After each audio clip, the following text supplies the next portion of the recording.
What's up, guys? It's Rob here, and today we're going to be talking about DWAC stock. Some really great stuff just happened, but there's also some worrying things on the horizon for the stock and some deadlines that Trump may have to comply with. So let's take a look first at the chart and see what's going on. Well, first of all, you can see that we were downtrending in after hours and pre-market today. However, we had a beautiful bounce off of 55. You can see that we had that support level figured out a while ago, right? We saw that after the first massive pump DWAC had, it moved down until it got to 55, and that's where it found some support the first time, and it started moving up.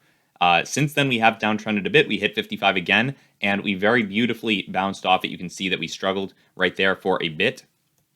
However, saw some massive buying pressure around the time that we started to break through, and then it was all green the rest of the day, right? We ended up closing up 6.81% on the day, around $64.96. So very impressive stuff from DWAC. That's really good to see. The fact that we may be beginning another uptrend is very beneficial for the stock, right? It may encourage a lot of people to stop waiting to buy the stock and end up getting in, realizing that potentially 55 is the lowest this thing is going, right? The fact that we've bounced off it twice. Now, that's not a guarantee. Obviously, it could dip more, but that might be encouraging some people to buy right now. Now, the news that we have to talk about, there are a couple of key stories that came out for DWAC stock. One came out today, and it's basically a change to short requirements for people who are shorting DWAC on TD Ameritrade. And this was actually pointed out to me by a subscriber of the channel, so thank you, Zach, for pointing this out.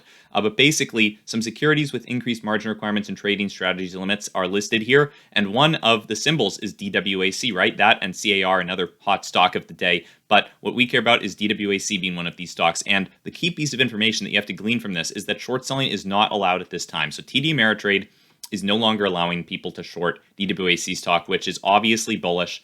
The fact that people can't be shorting it is only going to serve to benefit the price, right? The price is only going up because of that. It's not being shorted anymore. So at least not on TD Ameritrade. That's very good stuff. Potentially other brokerages will follow suit, but a potential reason why TD Ameritrade is implementing this is because they don't want the risk of this stock really exploding and hurting a lot of their customers' accounts. Sometimes brokerages will take actions like that. You can see they were doing it not just with DWAC, but with other stocks like CAR, and are potentially considering doing something with AMC, right? AMC, they may implement additional requirements, and GME, they are not allowing short selling either. So it's very interesting to see. Some big things are going down, it looks like, in the markets, and it's very good for DWAC stock that this happened. Now, there is another key piece of news that came out regarding Truth Social, DWAC, and Trump.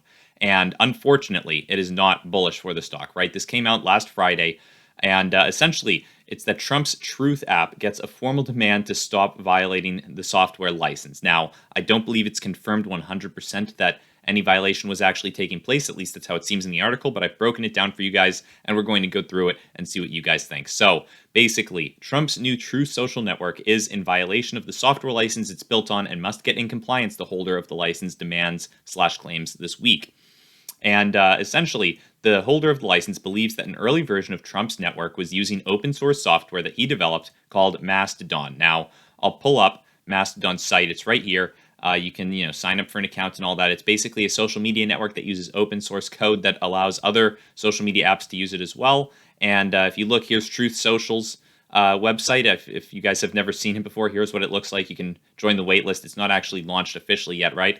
But I think that for the purposes of this, right, the reason that they thought this was the case, the reason they thought that an early version of Trump's network was using it is because I think there have been some demos. So, and they believe that this source code was used without abiding by the terms of the license that make it available to use. Now, this is a quote: Truth Social is required to make its complete source code available if they're using this open source code from Mastodon, right? And we request that Truth Social comply with this important condition of the license. That's how the letter was stating this, right? So basically, this letter is triggering a 30-day response period for Trump. And this letter came out on Tuesday. So Trump has 30 days to comply with the terms of the license.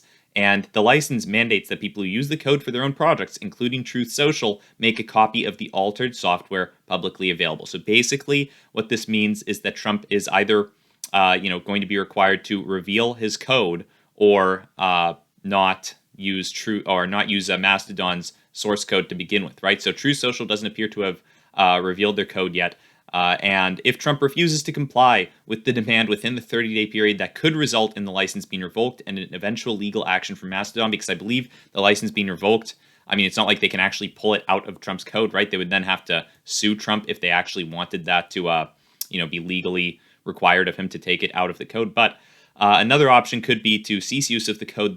They said, they seem very keen on Trump not using their code. They didn't seem to like Trump very much when, I read through this article. There were a couple of quotes that seemed to be somewhat negative towards Trump. So obviously, the people who own Mastodon and are providing that source code are not big fans and would prefer if Trump didn't use the code, right? So that's the gist that I got from this.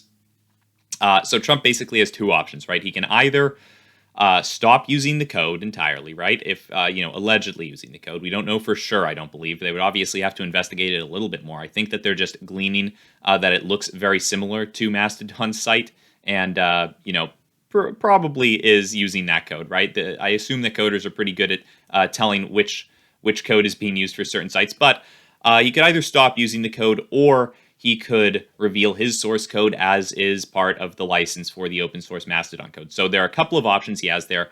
All in all, not great, right? That's not what we really want for DWAC looking over the long term. However, in the short term, it may not have that large of an effect. However, it will be interesting to see because there is a 30-day deadline, right? This is triggering a 30-day response period, which is actually because this letter was sent a bit ago, right? Last Tuesday, a week ago. So there's only about 23 or 24 days left for this response to come through. So we are going to have to hear something from Trump unless he just stays quiet and decides to go the route of potentially getting sued. So it could be a lawsuit that we have coming in 24 days or a response from Trump. Either way, though, we're going to hear something about Truth Social, and that could be a catalyst to get DWAC moving one way or the other. So it will be interesting to see over the next while what happens. Now, obviously, there's been a lot of activity with DWAC today, especially with the big bounce off of 55 up all the way to highs of 68 before we retraced a little bit down to 64.96 where we closed. And you can see that has helped us out a bit on StockTwits, right? We're up to number 7.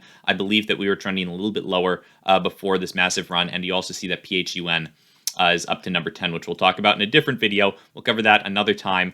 But it's really good to see that DWAC is getting more attention on these leaderboards because for a while it looked like it was fading away as the price was doing the same, right? It looked like people were starting to forget about DWAC stock. This was a good reminder that there are still a lot of people willing to buy the stock, especially when we get to key support levels like $55. And obviously, this isn't financial advice. I'm not saying that, we bounced off of 55 and we're never returning to that level and we're just all up from here. That could be the case, but it could also be the case that in after hours and pre-market, we fade away and move below 55. Maybe we'll hit 50. Maybe we'll go lower than that. We'll have to see.